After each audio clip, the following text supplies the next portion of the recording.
Perfect, perfect. Alex. And Matt, just so you know, I'll continue to let people in. I don't think you can on your end. So perfect. People will come and go typically, and usually right on the hour. Oh, there's Lucas. Hi, Luke.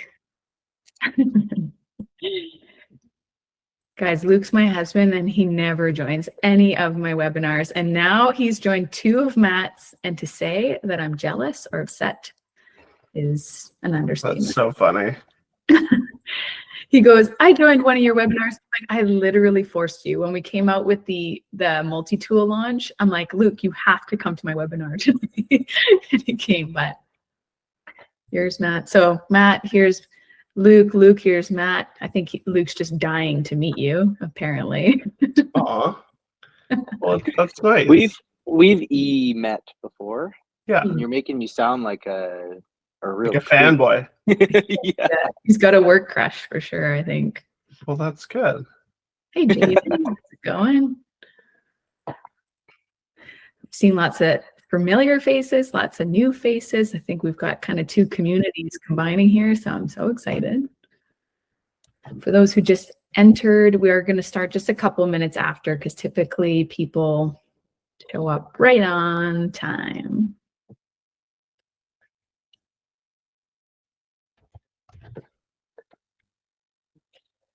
How do you pronounce your last name before I mess it up? Is it Imhoff? Imhoff, yes. Imhoff. I'm used to people messing up our last names. So. Oh, yeah. Hello, hello. Welcome. Hi, Carolina. Sean. Hey, Sean's here too. Sean's part of the My Broker Pro community. Hi, everyone. Hello. For those who just joined, we're just going to wait a couple minutes after, because usually we have people join right on the hour.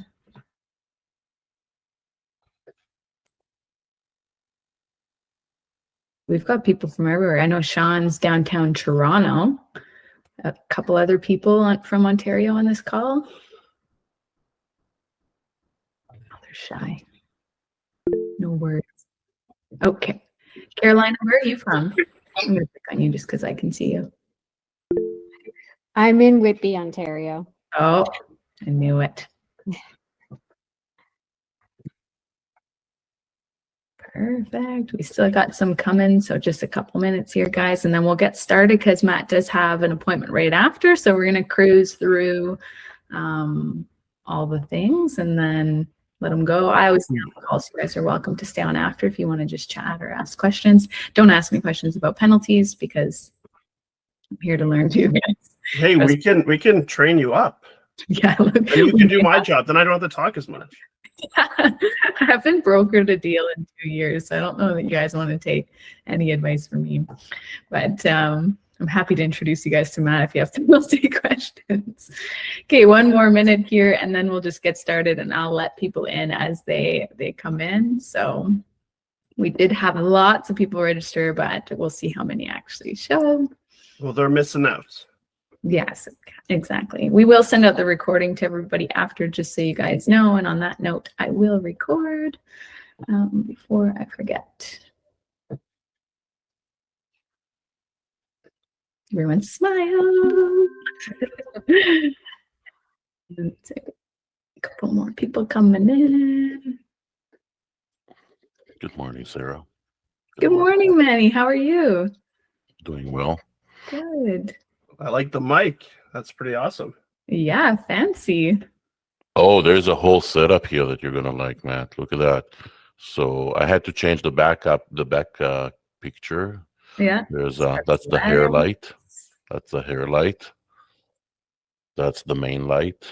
Wow. Hair light. Yeah. And the I know it's funny, right? Me, hair light.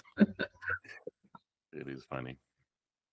And the desk goes up and down. So when I'm recording, I'm actually standing up.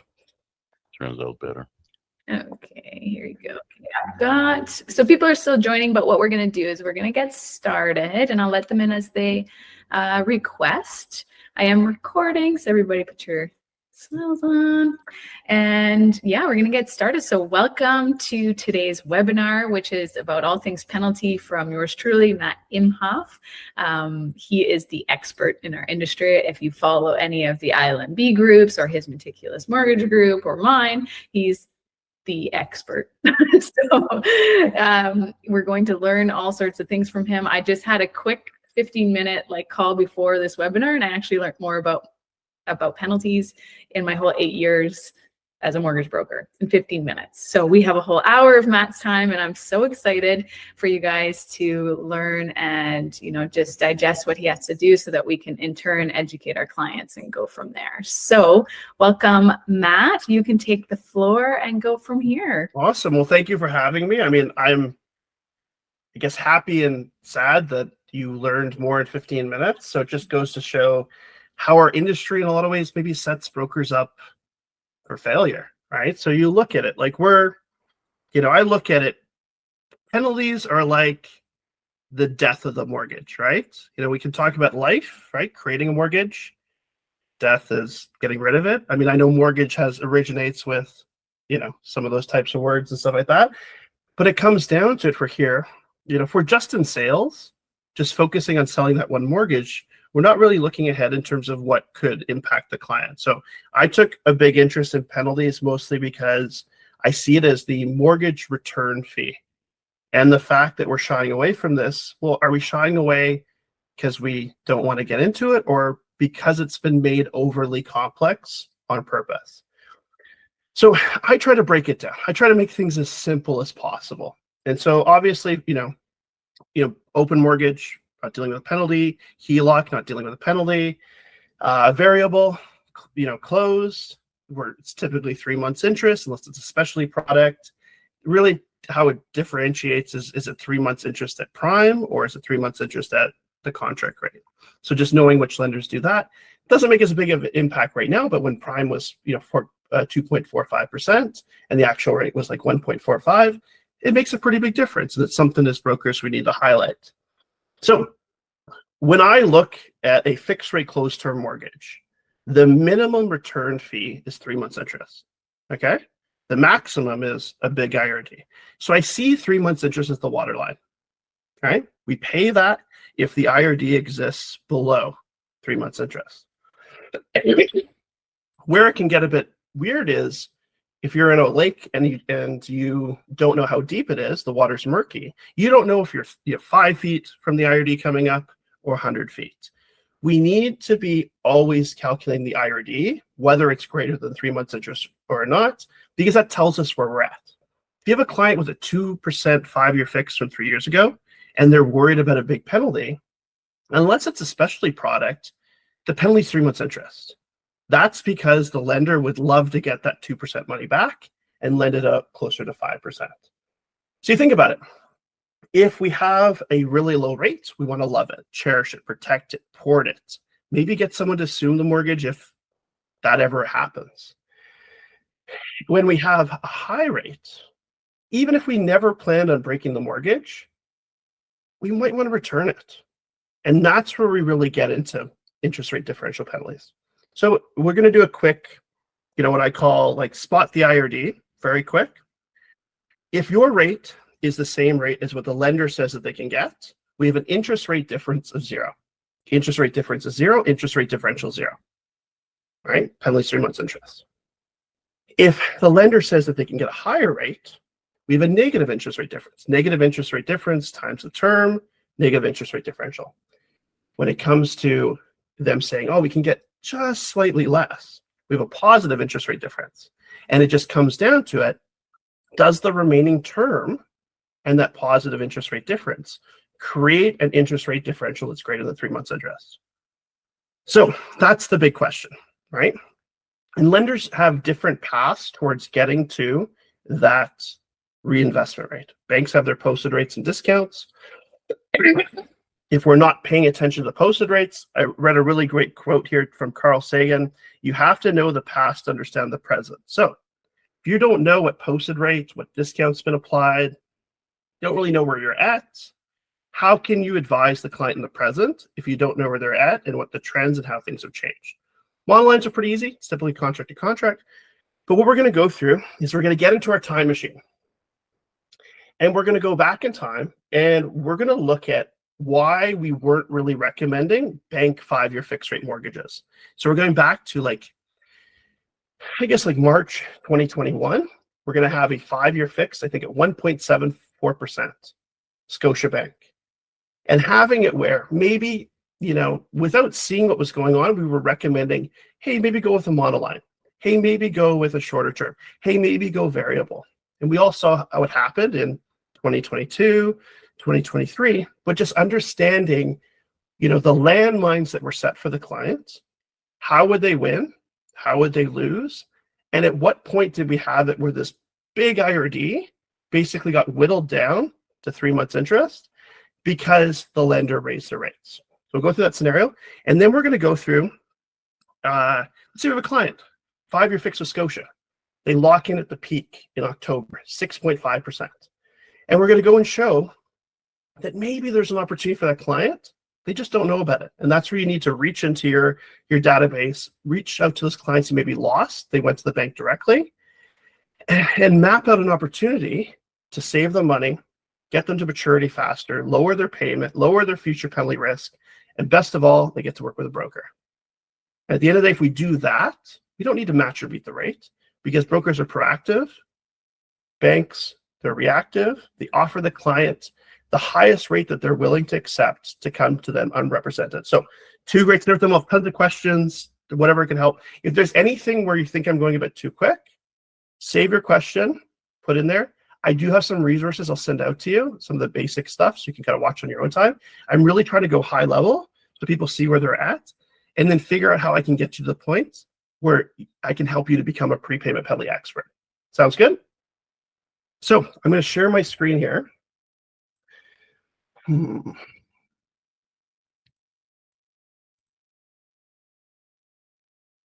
So can everyone see my screen? Yeah, you're good. Perfect. So I like to look at a mortgage and look at the payout statement. Like, we haven't even got the mortgage yet, but let's look at what the penalty is today, tomorrow, and throughout the entire term. So you have a client. They're interested in a 1.74% 5-year fixed rate closed insured with Scotia. Okay. Anytime we're dealing with a bank, it's not 1.74. It's 4.79% with a 3.05% discount. Big discount gets to 1.74. Back then, 5-year posted meant something. It was part of benchmark. It was part of that qualifying rate, right? When it comes to the median for the banks. So I like to express the minimum penalty as a percentage of balance. So if we go and take this rate, we multiply it by 3 months divided by 12, we get 0.44%. So I can tell the client that their minimum penalty is 0.44%. Okay? So if they owe $100,000, that's $440. I do it this way because sometimes the clients make extra payments, and at the end of the day, I just want to have it where they have a baseline. As we can see here, we have our waterline, 3 months interest, and it decreases gradually as they pay down the principal over the course of the term. For interest rate differential, we're just going to pretend that all of the reinvestment posted rates are 4.79%. So that way there, if we were to look at this, we lent you the money at 1.74, our current 5-year posted 4.79, apply the discount, same rate, interest rate difference is 0. And as I said, interest rate difference is 0, interest rate differential is 0. But that's not the case, right? So let's fast forward.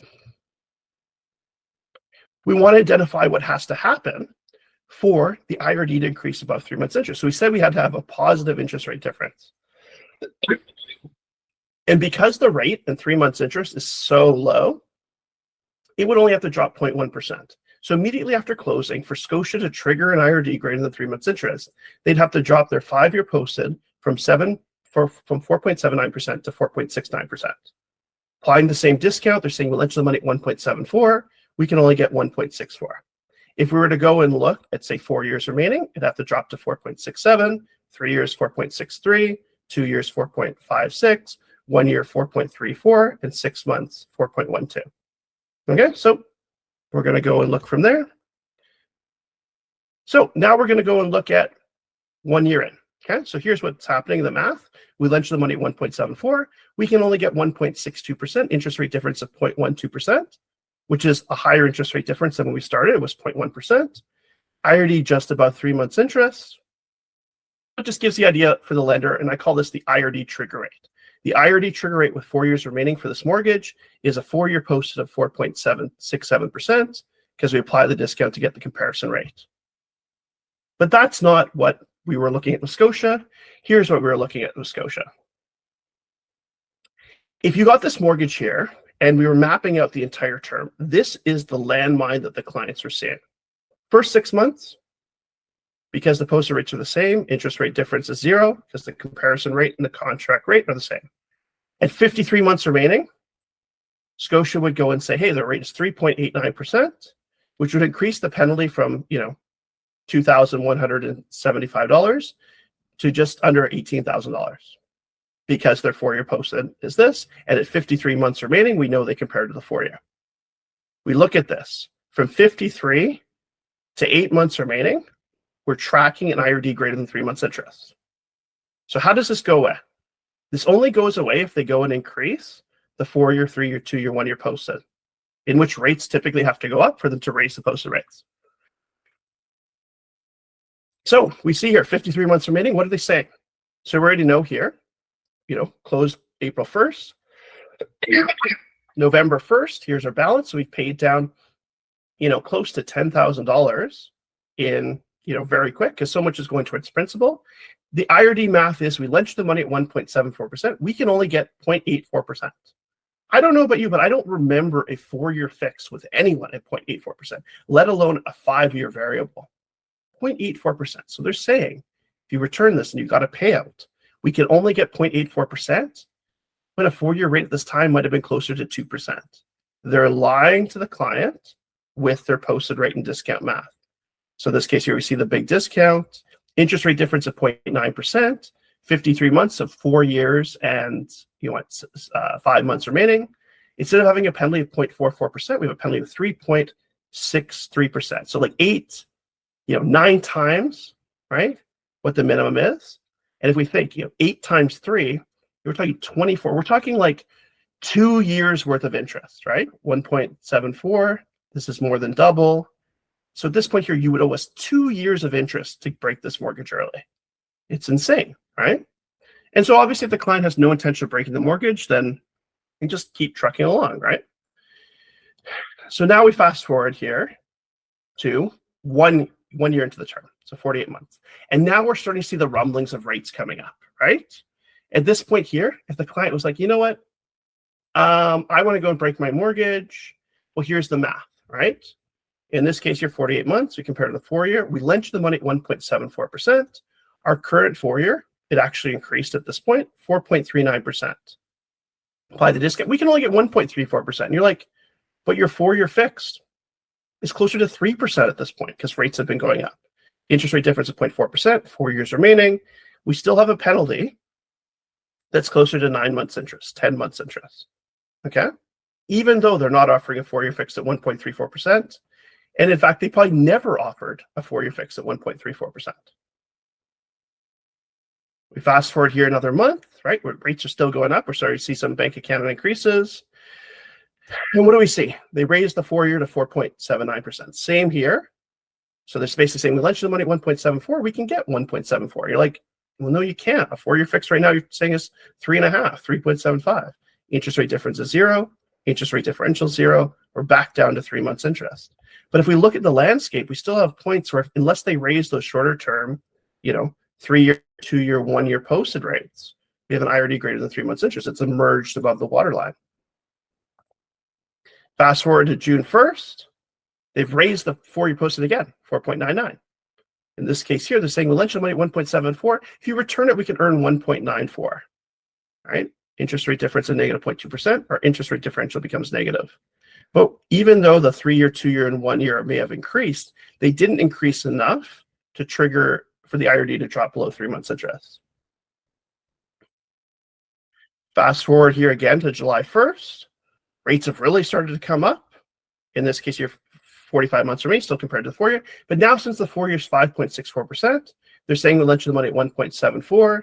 We can get 2.59, even though they're probably offering a 4-year fix closer to 4, 4.2, 4.3. You got to look at historical rate sheets. Everything's negative here, right? And then we see here 1 year remaining, it drops to 0 because this rate here is the same as that right there. And then at 6 months, at 8 months remaining, we have a slight interest rate differential. But since there's so little term remaining, it's far less than 3 months interest. And so you look here, you know, because of this rate and that rate, they're basically saying the value of you returning this mortgage to us is worth $13,783 if they're lending out at that rate. But it's actually worth more because they're lending it out closer to 4%.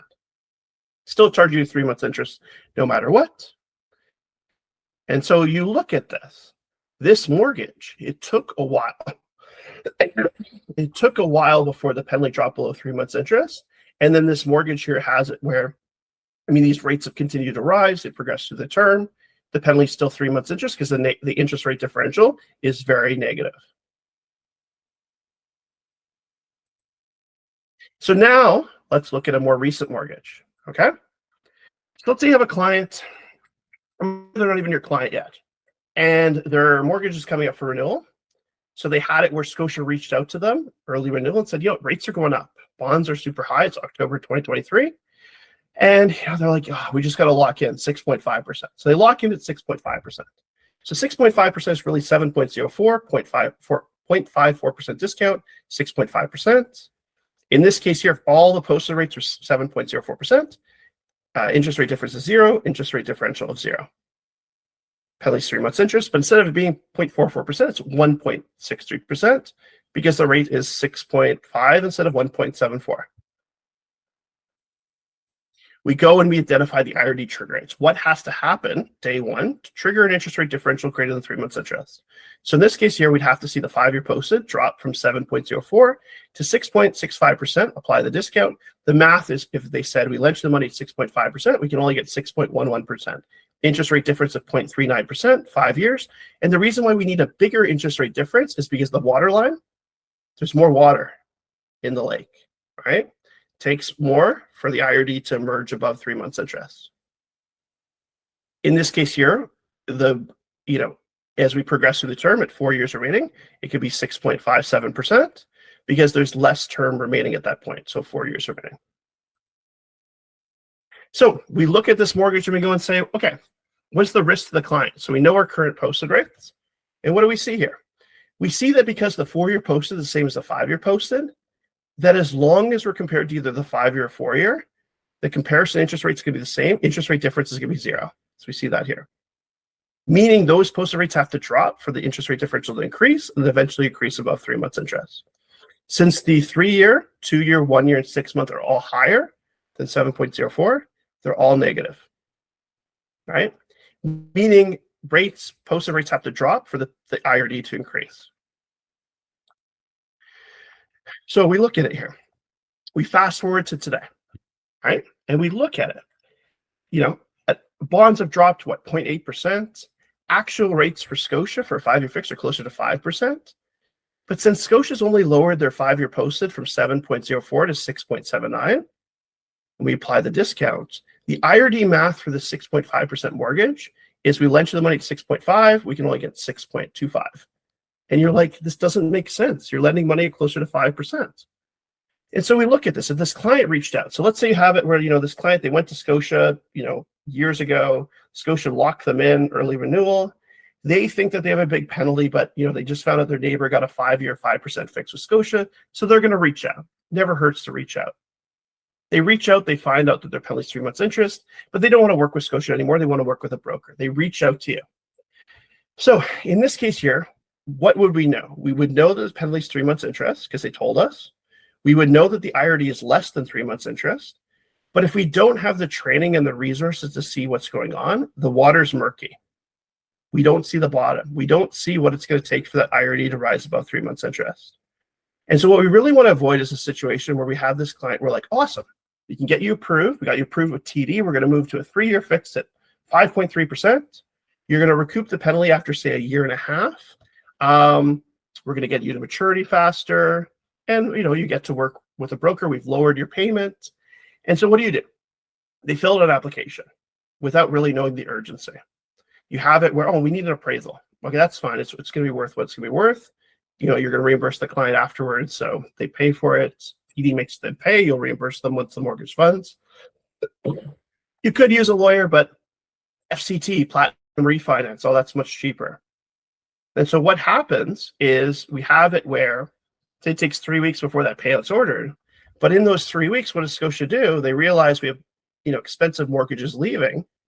They lower this 5-year posted. And let's say they lower it to the point where when you get that payout, it's not $8,000, it's $20,000.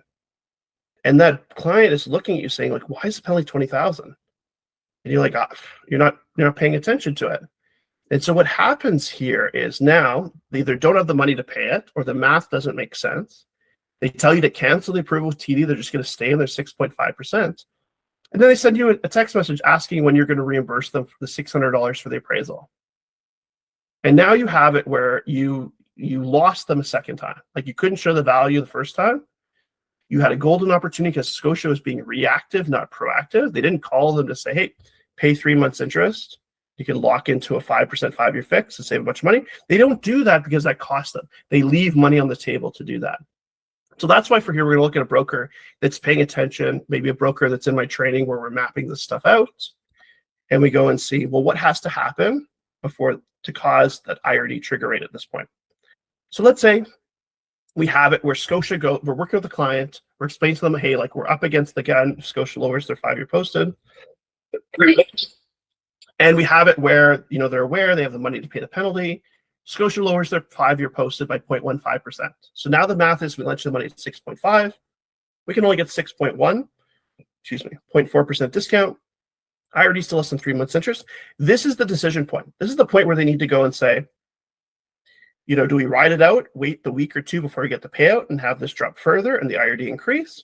Or do you go to Scotia, pay the penalty, and sit in an open? And for here, like an open rate, I think with Scotia is like 8.5%. You dollarize it. Let's say it's $25 a day.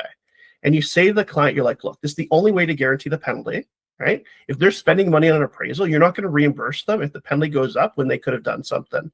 They pay the penalty. They sit in open. It costs them $25 a day.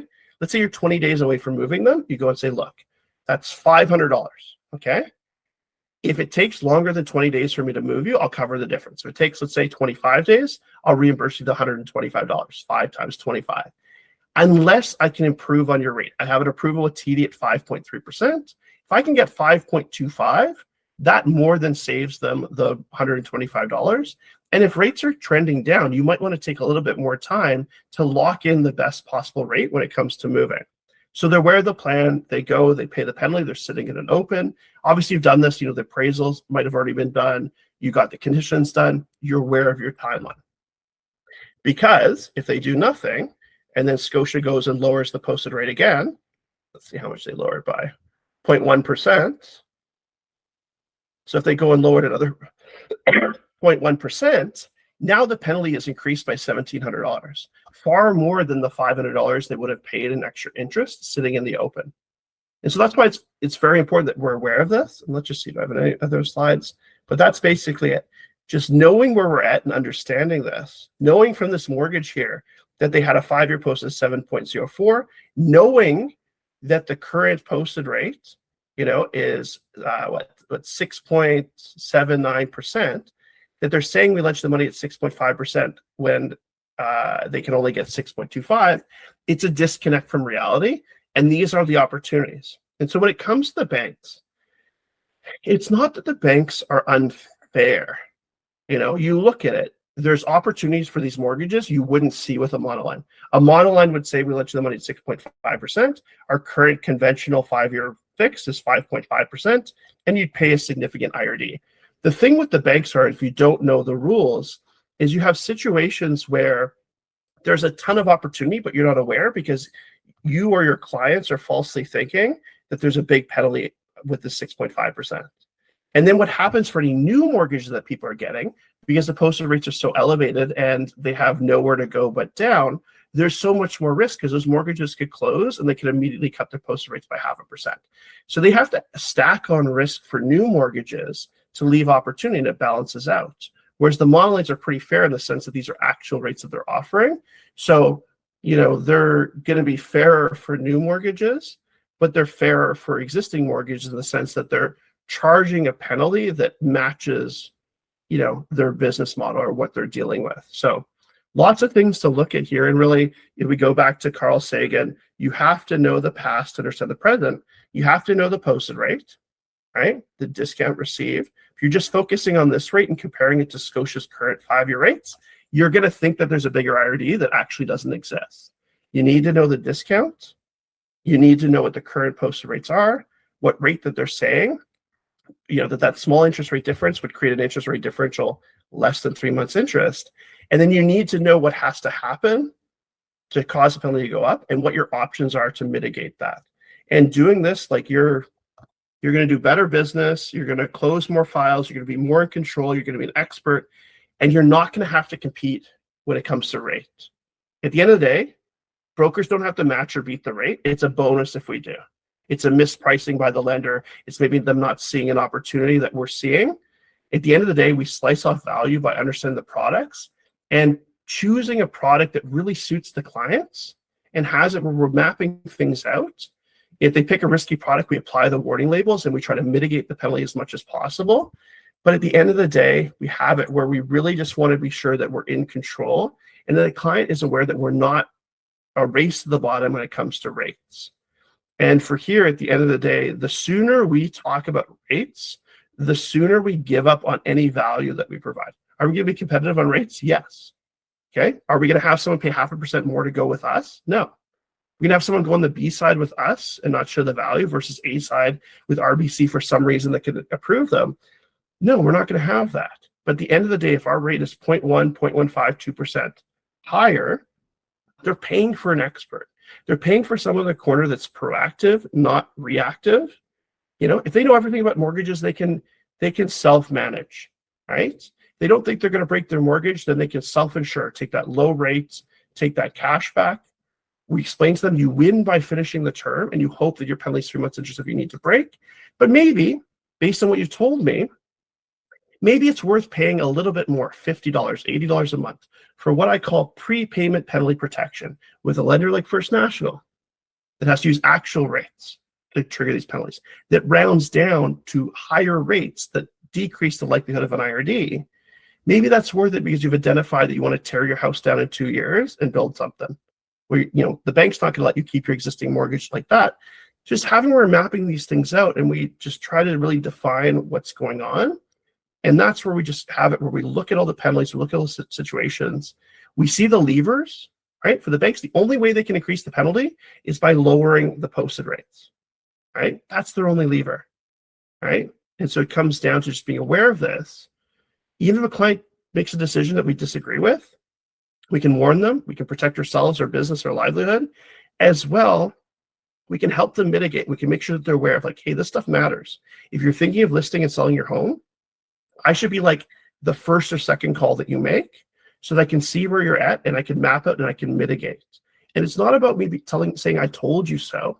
You maybe chose the right product for your needs, 5 months ago when you got it, but you constantly need to go and check to see if the product that you're in suits your needs and constantly hit refresh and refresh and refresh. And there's some clients here where maybe they don't save money by moving to a new rate or product, but they save when it comes to their future penalty because they've pivoted before the penalty goes up. So the tidbit I would say here, and this is where, so let's ignore RBC for right now. Any bank with a 5-year fix or less, okay, the penalty right now is 3 months interest.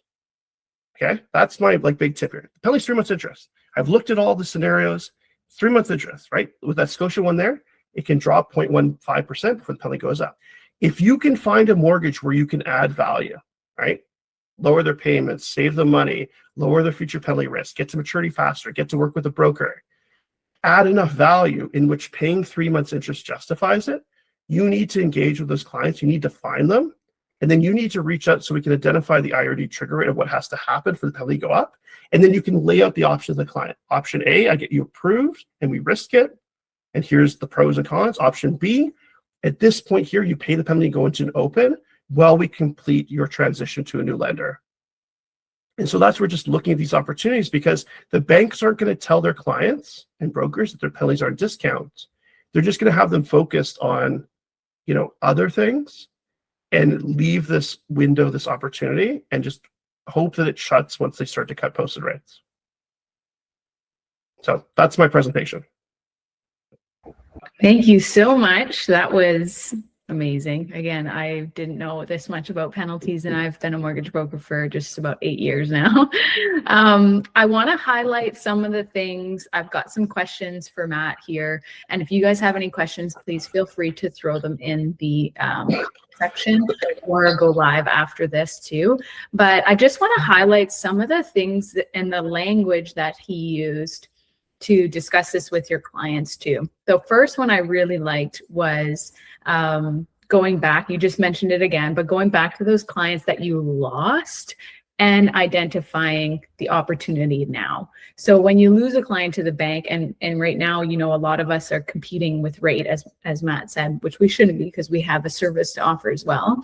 But don't forget to add these people to your CRM, to a spreadsheet or whatever it is, because like Matt said, in 2 to 3 years from now, as posted rates drop or as IRDs and penalties change, you have now another opportunity to go back and show your value, gain a new customer, hopefully get a raving fan who says, Joe saved me X amount of money, you should call him. So don't forget about those people. You lose a client, but never an opportunity. Okay, guys? So the other thing I really liked that you kept using the word returning a mortgage instead of breaking. So when you're talking to the client, I've never really heard anybody say that. Everybody hates when we say, well, you might break your mortgage, or here's what happens if you break your mortgage. But I really liked how you said, you know, you may want to return it. Yeah, you got a high rate today and you may want to return it for a lower rate later, or return it and get a bigger mortgage to consolidate debt, or whatever you may do, a kitchen reno.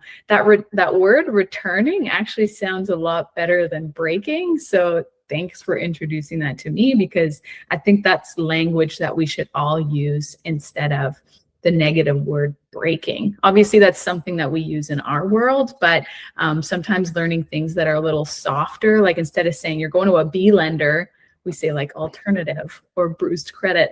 So adding this word returning to your vocabulary, I think will really hit home to some people. And then, well, I really love the prepayment protection. That's new to me as well. Again, a unique selling point to your clients when they start talking rates and stuff like that. You're like, hey, this is like kind of offers you the protection against that. But lastly is the urgency in that payout statement, guys. And I'm going to go back. I don't know if Luke's still on the call, but Luke's my husband, and we've moved, believe it or not, 10 times. I wish we owned 10 homes, but that's not the case. We have bought and sold 10 times, and we have paid thousands of penalties. Okay, so before being a mortgage broker, during being a mortgage broker, we still have paid penalties, and whether that be to committing to the wrong mortgage or not understanding penalties, or just because we move a lot. It's more so like when rates were inclining and we were at the time getting a payout statement, the payout statement did change. And when we got a quote from the bank, originally it was like 8,000, and Luke, correct me if I'm wrong, when we went to go close with our lawyer, it was quite a few $1,000s more than we were expecting. But for me in the past to calculate the IRD and versus, 3 months interest, I didn't have a great understanding of what that would look like. I thought that was just like the bank would do it for me. And we knew there was a possibility of change there, but we weren't. It's still a hard pill to swallow when it's thousands of dollars coming out of your sale. That should be your money. So just expressing that urgency to your client, guys, like explaining that this can change. And I like how Matt said, like, you have a choice. You can go and do you can go into an open right now, and this will alleviate this issue in the future. So you're giving them a timeline, but also a plan. Like, if you don't do this, this is what could happen, so they understand it. So now I'm going to give the floor back to Matt, but I do have a question in regards to, we just talked a lot about numbers, percentages, terms that our clients don't understand. They may have heard IRD, but they don't really know what it means. They probably don't even know what it stands for. They just know it's a mortgage term. Is there a way that we could, in layman's terms, explain this to our clients so that they have a better understanding of what's happening? Yeah, I mean, I find you just flip it around, like they're the ones lending the money, right? Because in that case they want what's fair for them, right? Whereas like they don't see what's fair or like how the lender can kind of stack the cards against them. Mm. So, you say, look, let's say Sarah, you lend me $100,000 at, let's say, 5%. Okay. And so because of that, it's a closed term. So like we have our prepayment privileges or plan, and I'm going to keep it for 5 years, right? We have a contract. So we have a contract, right? So you're expecting that money each month, right? And so you look at it. And the minimum penalty is 3 months. If rates go up to 6%, you might call me and be like, hey, Matt, do you want to pay this off? Sometimes lenders in other situations might discount the penalty a bit. The lenders aren't going to do that here. But at the end of the day, for you, if you can get a 3-month interest penalty and get 5% money back and lend it out at 6%, that's positive to you, right? So my minimum penalty is 3 months interest. On the flip side, if rates drop to 4%, you're glad, like, hey, I'm getting a good return. I'm glad that Matt took that 5-year fix at 5%. If I want to go and return it, really what we're doing is we're figuring out, let's say it turns out you're like, Matt, I'm going to lose out on $100 in interest for, let's say, 36 months, okay? And so it's not exactly, because every payment, if there's a principal portion, decreases. So the gap between what they would earn that month and then what they say they would earn based on the current rates, it just gets tighter and tighter. And then also too, is what we do a present value calculation. Because like if I owe you $100 a month for 36 months, I don't owe you $3,600. There's a present day value for that. You don't want to have it where I'm sending you $100 a month unless I'm signing up for my Broker Pro Supreme and all the features and stuff like that. Because at the end of the day, you just want to be done because maybe the security is being discharged and whatever. So they figure out a present value. So at the end of the day, it's like just compensation. So now, even though I spend a lot of time with penalties, I don't hate penalties. They have to exist. Well, Like yeah. in this case here, you need to be compensated. Otherwise, I would just lock in and get the benefit when rates go up. And then no downfall when rates come down. Like, here you go, I'm giving your money back. And then Sean's going to lend me money at 4%. You'd be like, it would impact your business model. So the thing here just comes down to is how the lender's defining their reinvestment rate. Mm-hmm. So we saw in that Scotia example, they're saying after 7 months, they're defining their reinvestment rate as being far lower than market value. Mm-hmm. We lent you the money at 1.74, we can only get 0.84. Mm-hmm. Okay? When you're like, your rate sheet doesn't show a 4-year fixed at 0.84%. You're lying to me. If you actually lend the money at 0.84%, I got it. But you're lending the money closer to 2.5%. Right? Then there's lenders where it'd be fair. Hey, like, yeah, we lent you the money at 2%. We're actually lending 4-year money at 1.5%. You should owe them the difference to pay that. Then there's other lenders where they're like, hey, we're lending 4-year money at a higher rate because we don't focus on 4-year money. We focus on 5-year money, which is the case with a lot of monolines, right? Mm-hmm. So you look at really for here, it's say like a lender like First National. And so what I love about First National is, so first off, they use contract to contract, right? So if you have an insured 5-year fix and you close, they compare it to the 5-year fix, which when you close, the rate should be the same, or possibly your rate's lower because maybe rates went up since otherwise you got to float down. You typically close with a monoline with an interest rate difference of 0 or a -1 because the rates have gone up. Rarely do you close where the new rate's lower if you like just that small window where it closes, it's about to close and the rates go down, right? Yeah. So what I love too about First National is that they round down for their term. So after 1 month, they compare it to their 4-year. The 4-year rate's higher. So they're basically telling you a higher rate, even though 59 months remaining is more like a 5-year than a 4-year. So you just look at these trends and go and say, well, their business model is to make a bit more for interest and less for penalties. Whereas for that bank, shiny 5-year fix with cash back, we don't need to make as much when it comes to that rate because we know 20, 30, 40% are going to trigger a penalty that's greater than it should be. And then we'll make up that interest and then some.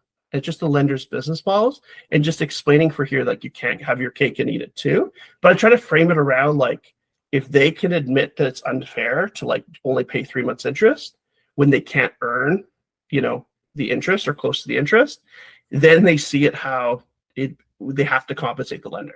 Like put them in the lender's shoes. Yeah, I was just going to say they can they basically, you turn the scenario around to be like, this is why they do it, and they have to do it. It's a business at the end of the day. So I'll explain it very similar, and we kind of like, when I explain penalties, because I don't have a great understanding of like what you just showed. Like now I do, but before I didn't break it down like that to clients. And the way I explained it, and I'd love your critique, and if anybody else wants some critique too, is when I talked about the 3 months interest, I always talked about the variable. Obviously, I would give like $1,000 payment. If your payment's $1,000 and 500 of that is interest, a simple 3-month interest is $1,500. If your variable rate goes up, you're now paying more interest, like $750, and times 3 or less times 3, right? So that was always easy to me to explain.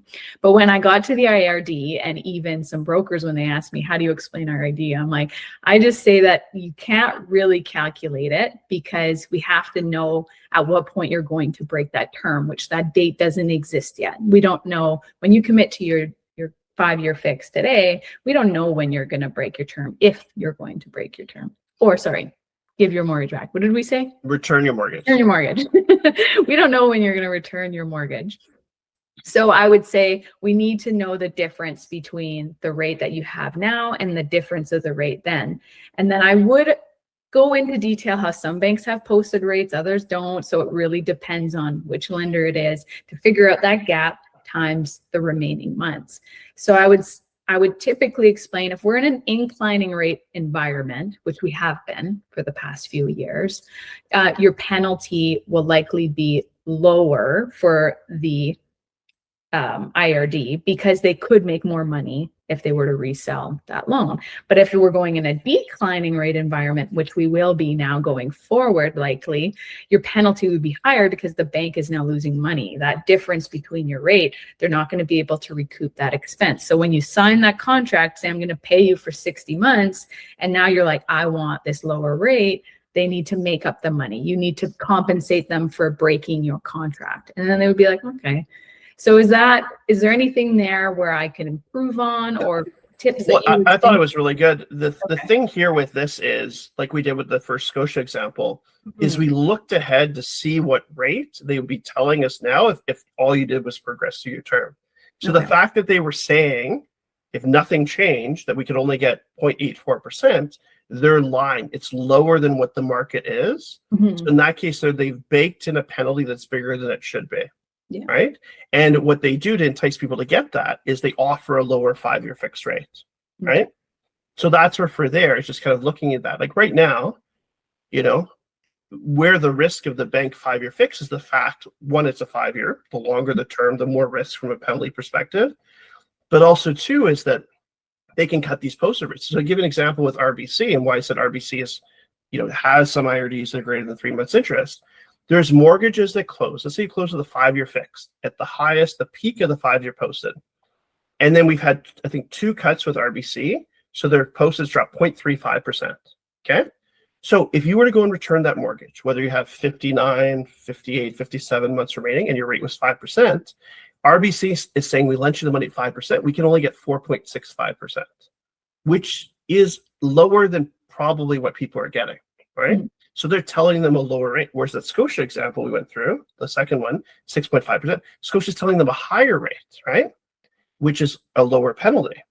But for them to do that, that risk that is off of that high rate that should have the risk, that risk is on those new mortgages, because we're just waiting for the mortgage to close, first cut, second cut from Bank of Canada, and then every week Scotia cutting their 5-year and 4-year posted rate, 0.1, 0.15, 0.2%. And before you know it, that 5-year fix from Scotia, you know, if you're like, hey, my neighbor got 4.79, you go to return it or ask for your penalty quote, you're like, oh, we can only get 4.2%. We can only get 4%. Why?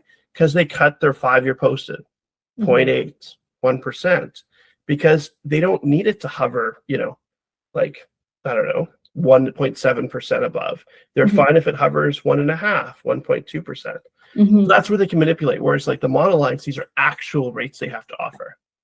So for them, you know, to trigger the same penalty as say the Scotia 5-year fix and posted rate drop 1%, First National would have to offer a 4%. And in this case, it'd have to be a 4-year fix, which is less likely to happen. One, because First National rates tend to be higher. And two, because it's a 4-year. right? Right. So that's where for here you look at this and say the environment needed to create this big penalty is less likely to exist with a First National than with a Scotia. That's good language as well. Yeah. When you're trying to compare again your value as a mortgage broker with your suite of products and services, because you're like, yes, this might be a little bit lower, but you know, you could end up returning your mortgage and this would be better suited. So that's really interesting. Thanks for that, Matt. Some other things I wanted to talk about was personal experience with my very first mortgage. And I was 21 years old, guys. I was single. My parents found out I had some money in my bank account. So they said, Sarah, you're buying a house. And I was like, whoa, this is crazy. And I used a broker. And the broker did a great job. The rates were around, I think I got 3.14, 3.19 around the time. And we probably asked for the lowest rate. I would imagine that's natural language when you're young. My dad was helping me, that kind of stuff, right? We see those scenarios all the time as brokers. And I wasn't educated on what would happen next. So here I am, 21, buying this starter home. A 5-year commitment at that point, guys, is a long time. And I want you to think about when you're explaining this stuff to your clients, and it stuck with me, obviously, this was forever ago. So it stuck with me for over a decade on the language he could have used to explain this product to me better and save me thousands of dollars. If I had agreed to, like Matt said, like this is what's going to happen if you don't do anything. If I took that risk, then it's on me, right? But now I think back that as a broker, it's our responsibility to educate, especially since we're going to be in a decline rate environment, guys. That there's no, well, obviously inclining was talking about big penalties and payments and stuff, but now it's going to be really crucial in the next 2 to 3 years here of penalty talk and understanding the products they're committed to. Okay. So I was 21, bought a starter home, and then I met Luke. And Luke and I, you know, we wanted to buy our first home together and we wanted to upgrade our life. And I went to go return my mortgage and put Luke on the mortgage, and we went to go start this, and they were like, oh, that'll be like $22,000. And I was like, what? Had the broker explained to me, one, what would have happened, like how great that penalty could be. Obviously he didn't know, but explaining what the IRD could be if the rates go up or if they go down, I would have had a better understanding. But also them suiting the product to me more as a person who likely wouldn't make a 5-year term. What was the likelihood? We all know a majority of people break 5-year terms. So just really visualizing and explaining to your clients what that may look like. So yes, you are committing to a 5-year term, but I want you to know how long 60 months is. Divorce and separation happens, kids happen, renovations happen. There's so many opportunities for them to return their mortgage that they need to understand this stuff, guys. So that's just something, a personal experience where now when I talk to clients, I really want them to understand why the penalty sometimes drastically outweighs the rate, right? So that's just my tip. No, and that's a great story. And the thing here, it's that broker is probably just focused on sales. Yes. Not on the returns department. Leaves that up to the banks that make more money if people don't understand it. And the thing here too is if we overestimate or underestimate the risks of a product, we're doing a disservice to our clients. Like I honestly believe a lot of brokers push variable when it was easier to understand, but you also had situations where they didn't understand that if the client was right and rates went up, as we saw with Scotia, the example there, that the penalty drops to 3 months interest. So if you had a client that was like, hey, I want this 5-year Scotia 1.74%, I think rates are going to go up 2% in the next year and a half. I'm not going to break until beyond then their rationale creates a situation where the penalty will drop because Scotia had to raise those posted rates. Yeah. But if you're saying, hey, you know, you're going to have a big penalty in 2 years, even if that happens, you're creating a false narrative. And if you ended up pushing them towards a variable because of that, and they go and look, you know, and see, like, you know, and do the math and figure it out, you could have it where you've opened yourself up for a world of risk because you overestimated the risk of a product. Then if what the client believed would happen happens, the penalty dissipates. Yeah. And so you look at it here, like the banks resisted raising their posted rates as long as they could. Yeah. Also, too, with this stuff as well, is the goal with variables not to pay less interest than the fixed. The goal is to have more flexibility. Yeah. There are people that went variable that were able to sell at the peak in early 2022 because their penalty was 3 months interest. There's people with fixed that were unable to wrap their heads around paying a $20,000 penalty to sell in early 2022 because it just didn't make sense. And then they waited, and then they waited, and then they missed their opportunity and maybe left hundreds of thousands of dollars on the table because they were in a product that wasn't designed to pivot because you believe that rates were going up without understanding that if rates went up, the value of your property would drop. Yeah. So whenever you get someone's like, oh, the best thing would have been 5-year fix of this or 10-year fix. The best thing would have been someone in a variable that was able to pivot and sell at the peak and then buy back a property later for hundreds of thousands of dollars or less. So just understanding these products sometimes corner our decisions. And it's very difficult for someone to want to give up, you know, a 5-year fix with 4 years left at 1.74% because they're not imagining that interest rates payment hike at maturity. Yeah. And they're not realizing how rates going up impacts the value of their property. Yeah. So it's just there's a lot of psychological stuff to this. That's true. If you have a client where they're like, oh, a 3-year fix, oh, I need the 2-year fix to be this to match. A 3-year fix and a 2-year fix are better products because you never have more than 36 months remaining on the term. So your maximum penalty with a 3-year fix is a lot less than a 5-year fix. Yeah. The goal isn't to go and save more money or match, you know, with the rates, 3-year and 2-year versus a 5-year. You get better products and you also have more flexibility because you have more opportunities where your penalty is 3 months interest than 5-year fix. So there's a lot of things, just how we frame it. Yeah. And try to get away from rate. Yeah, for sure. So just being cautious of time here, because I know you have an 11 o'clock. I want to, anybody who's still on the call or those who end up watching our recording, how can they find you, Matt? You've got, So the first off, like I have, if you're not in the Facebook group, it's called Meticulous Brokers. I'm in on it. Facebook. Perfect. I post some stuff in there. Yeah. And then I also run, and I know a lot of people are like, oh, when's your next course? It's a training and support program. And the reason it is this, like, if we're up to me, brokers wouldn't be able to sell products they don't understand. So you literally have it where like you can sell variable, you can sell open, fixed rate closed term, you can't sell until you understand penalties. I know the return policy, right? I know that that's not the case. So what I do is I tell brokers what they need to know. I have a dashboard they can go through. If any of the posted rates change, I explain what it means.